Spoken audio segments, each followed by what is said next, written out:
Yung magandang umaga mga kabayan at tayo mamimili na naman ng mga gamit sa bahay. Nandito tayo sa Costco. May gagamitin tayo.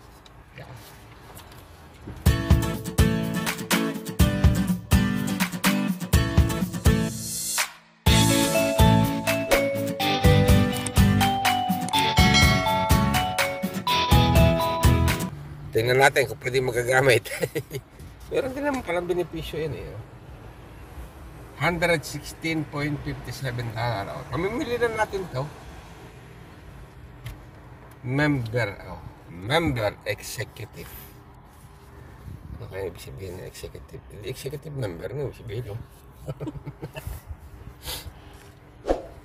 Yeah. Kasi dito sa amin, hindi ka na makapag-grocery dyan sa Costco na kung hindi ka member. Tapos yung member niyan, tatlong klase rin. Yung may ordinary, saka yung pangalawa, at saka yung tatawag na lang executive member. Eh, hindi ko na ito dapat ibababa namin sa ordinary. Hindi na. Kasi nagkaroon ako ng service eh. Hindi na nare-renew. Kasi automatic na nire-renew nila. Yun. Ibig na ibaba mo na, yun na ang nangyayari. Tuloy-tuloy na lang. Kasi nga, hassle na pupunta ka pa, pipila ka pa doon sa customer service para mag-renew. Di, ayun na, sige na. At least meron din naman benepisyo pala. Oh. Meron kang rebates, refund, o kung ano man tawag dyan.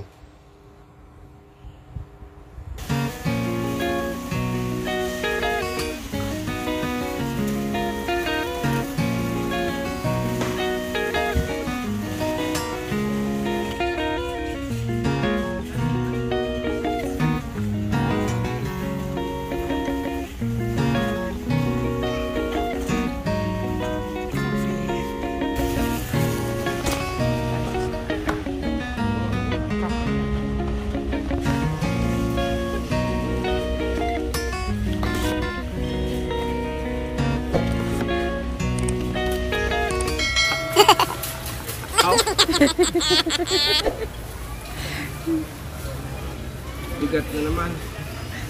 Ano ga? Tansya ko lang. Ano? Basta mga hindi bababa ng 200, mga mahigit 200. Malalaman natin.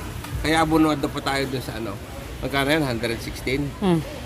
Sigurado dagdag ka pa ng mga 100 nila. Malalaman natin. Kaya hindi ko alam kung ano mga presyo-presyo nito eh.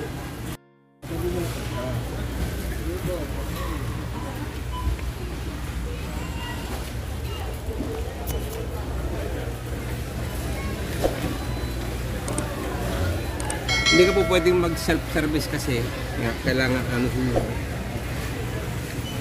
yung hungag. Ito ilong ko. Ganito ang buhay dito sa amin. Trabaho ang trabaho. Karami pang bili. Sabi nung nag-vlog sa kabayan, yung bitter yata yung parang maganda rito. Isa atin, trabaho ko rin trabaho. Hindi ka makaranas mag-grocery ng ganito. Dito trabaho, ubos din ang pera. Nakakaranas ka naman mag-grocery kahit na paano. Diba? So, mali yung sinasabi niya na walang maganda dito sa Canada. marami maganda dito. Yung sinabi ni kabayan na Kababayan mo? Kababayan ko yun. Siguro, kung hindi mo kababayan mo, karatig ng Maubos lang kayamanan, wag lang inyabang. Ay, hindi, Batangas yun. Siguro hindi naman talaga yun mahirap na katulad ko. May kaya yung sasalta siya ng gano'n. Ikukumpara niya yung pag-aaral dito sa atin kahit public may gastos. Dito wala talaga. Hanggang 18 years old. At ang nakalimutan niya sabihin, yung mga anak nyo rito, pagka-anak nyo pa lang rito, o kahit na dinala nyo na lang rito, may allowance po yun sa gobyerno galing. O, sa atin, saan ka magkakaroon ng allowance? Habang nag-aaral ang anak mo, may allowance. Kaya yung mga may sasakyan dito, ordinary na may sasakyan dito, hindi yung maluho. Eh kung 3 anak mo, 4 anak mo, di may panghulog ka na sasakyan kahit 2 sasakyan. Pwede? Yeah? Yung allowance mo sa anak mo, panghulog mo. Halimbawa, nakakatanggap ka ng sa loob 5 anak mo. Eh, di libo na rin ang nasasangan na natatanggap mo roon. Hindi naman bababa sa 500 siguro matatanggap mo buwan-buwan doon sa mga bata eh. Bawat isa. Oh. Eh, kung 5, mag-hulog mo lang naman sa sasakyan dito. Maganda na sasakyan. Yung mga 500 eh, maganda na sasakyan nyo, panghulog. Kaya kahit 2 sasakyan, makakuha ka. Oh, pero magkaroon sa ating gano'n. Yaw, mga kabayan. Nagamit naman namin, ay inopera na naman siya ng cardio doon. Teka ako. Yaw. Ito mga kabayan, oh. Costco, nagamit naman natin. Kaya lang, 116, ang ating pinamili ay umabot na ng, basta sa madaling salita, 160, nagbayad pa tayo ng 129. So, nasa mga 250 siguro. Ang ating napamili mga ito lahat mga 250 siguro. Ayos lang. Nakaminas tayo ng halos kalahati dahil sa ating rebates. Ngayon, yung mga agent dito kasi, dito sa amin, napakadaling kumuha ng credit card. Hindi mo na kailangan maraming chichibures sa atin dito. Ikaw pa yung pipilitin nilang kumuha ka. Gusto nilang mangutang ka na mangutang. Ay napadang kami rito. Yan si Commander. Inoperan, libre naman. Ayun, meron na rin siyang card ngayon. 2 na ang babayaran niya.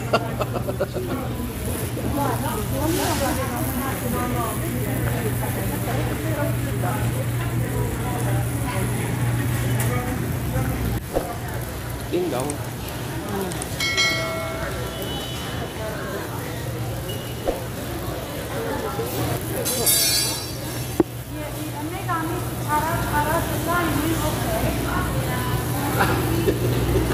I know. We got a headache from spending all that money. Sabi niya, I know. Ay, alam ko, masakit ang ulo pagkain. Nag-i-spend ng mga guys. Nakalagay sa ulo ko eh. I know. Sabi niya, masakit ang ulo ng mamimili.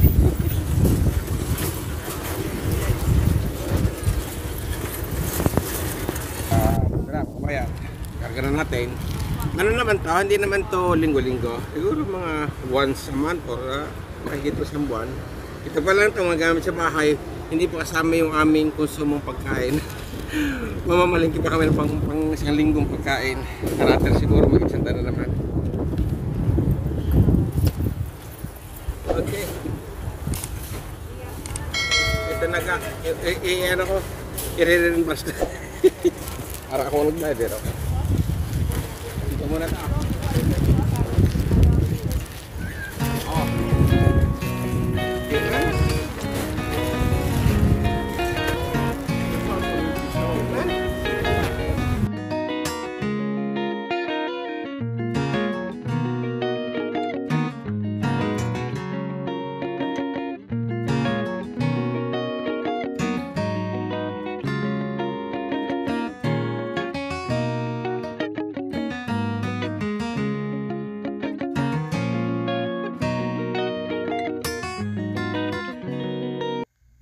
Many minutes later. Yun mga kabayan, kauwi lang natin at pababa na naman, pero nakakain na tayo, diba? Meron kasi kami yung pipick upin na order pang monitor ng blood sugar. Eh, in-order niya dati dun sa Walmart. Hindi pa dumarating kasi, ano na tayo, sa linggo yata yun eh. Nag-notice na sa kanya yung Walmart na meron na daw. Ay, pupuntahan natin yan, tingnan natin. Monitor natin yung level ng sugar natin kung matas na ba. Dahil lakad tayo. Punta tayo dito sa ating, malapit lang naman kami rito sa sa mall dito, mga 5 minutes lang lakad. Yan yung pinagtatrabahuhan ng ating idol. Shout out kay Mr. Rice Velasquez, kabayan. Down.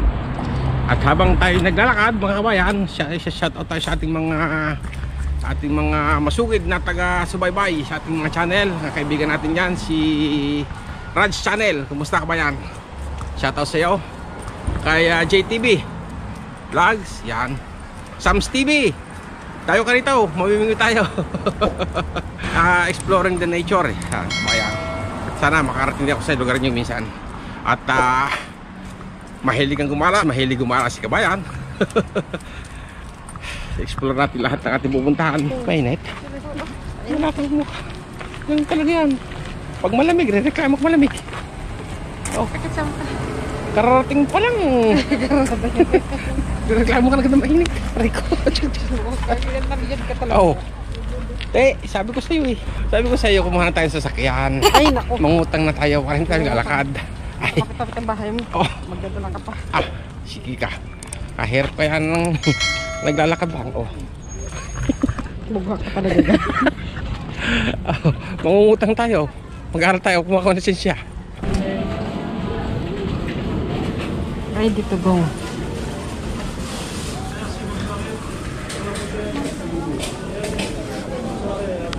Delivery or because I have online order and the address is there.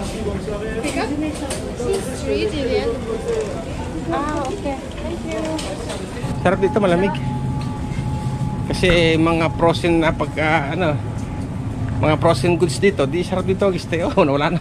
Doon lang sa tapat ng malamig, you know? This one.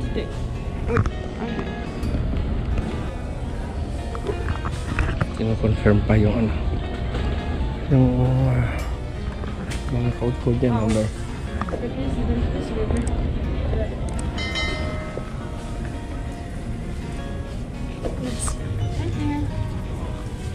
Okay, have a good day. Thank you, Geraldo. Yan na. Andito yun, mamaya na yan, unboxing. Ano kayong tsura nito? Alam mo yan. Naghiwalay pa kami ng daan.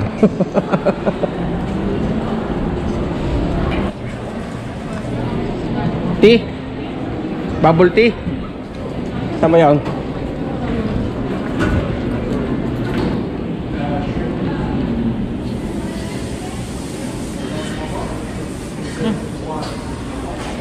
Parang gamot. So mga kabayan, ito na yan. Unboxing tayo ng ating binili. Pwede naman yata matihat. Hindi na kailangan siguro sila. Buksan natin si Babo. Ito yun. Ay, sus, talaga yata sisira. Madikit eh. Mga kabayan. O nga pala, yung kaninang naglalakad tayo, nagsashoutout tayo. Tuloy natin na pag-shoutout natin. Kaya Kabisdak! Sayang, hindi tayo nakita eh. Shoutout sa'yo. Kay Kongdings TV. Yan. Mga ano natin yan eh. Avid supporter. Kay Kalinglings. Hello! How are you? Si neighbor Karabas. Kumusta ka dyan? Saka sa Alit family. Mga pala kay kumusta po kay Madam Filomena Luport. Kumusta po Madam? Shoutout sa inyo. Okay? Ayun, ito na yun. Ano ba yun? Exactive EQ Impulse. Ayan siya. Oh. No coding. Yan mo, no coding. Strip ejection slider. Tiny 0.6. Ano yan? PB yan? Sample size. 5 second test result. Ayun. Ano ito? Ay, ito yung yung pang tusok. Oh, 50.